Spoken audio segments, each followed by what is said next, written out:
Guys, সবাইকে জানাই good morning. তোমরা সবাই কেমন আছো? আশা করি খুব ভালো আছো। আমি ভালো আছি, কিন্তু চোখ মুখ দেখে তো মনে হচ্ছে যে ভালো নেই। চোখ মুখ একদম জানি না কেন শুকাই গেছে। দেখো চোখ মুখের অবস্থা প্রচুর খারাপ, জানি না, বুঝতে পারছি না কেন। আর আজকে গাইস সকাল সকাল একটু ছাদে এসেছি রিল্যাক্সভাবে ব্রাশ করতে। টাইম নেই, 8:30 বেজে গেছে। 8:30 আমার আর মামামের স্নান হয়ে যায়।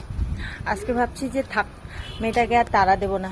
মেয়েটা আমার সঙ্গে সঙ্গে প্রচুর টেকেল খুঁটে প্রতিদিন সকালবেলা আমার সঙ্গে উঠতেছে, তাড়াহুড়ো করে উঠতেছে, খাচ্ছে, খাওয়ার সময় তাড়াহুড়ো। আর সকালবেলা না ব্রেকফাস্ট করে ওর শান্তি না আমার শান্তি। এখন তো মামামের 10 দিন স্কুল ছুটি, তাই ওকে নিয়ে আমার দোকানে যেতে হচ্ছে। তাই ওর সঙ্গে আমি তাড়াহুড়ো করছি। স্কুল থাকলেও তাড়াহুড়া, স্কুল না থাকলেও তাড়াহুড়া, কারণ মেয়েটা মানে আমার সঙ্গে সঙ্গে প্রচুর স্ট্রাগল করছে, কি বলবো। মামা আসো আসো। আর গাইজ আজকে একটু তাড়াহুড়ো, মানে কেন কম করছি, সবজি রান্না করবো না। কালকে রাত্রেবেলা মাটন রান্না করেছিলাম, তো মাটনটা আছে, ওটা গরম করে নিয়ে যাবো। শুধু ভাত আর ভেন্ডি ভাজা করেছি। করে মাম্মামকে বললাম, মাম্মাম চলো তো আজকে একটু ছাদে যাই। ছাদে যেয়ে ছাদে ব্রাশ করবো। আর এই যে মাম্মাম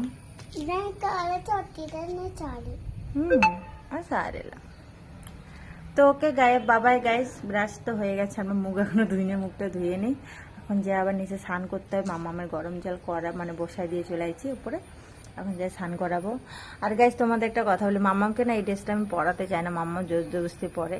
এই ড্রেসটা কেন পরাতে চাই না তোমাদের একদিন পরের ভিডিওটা বলবো আমি। তো বাবাই গাইস।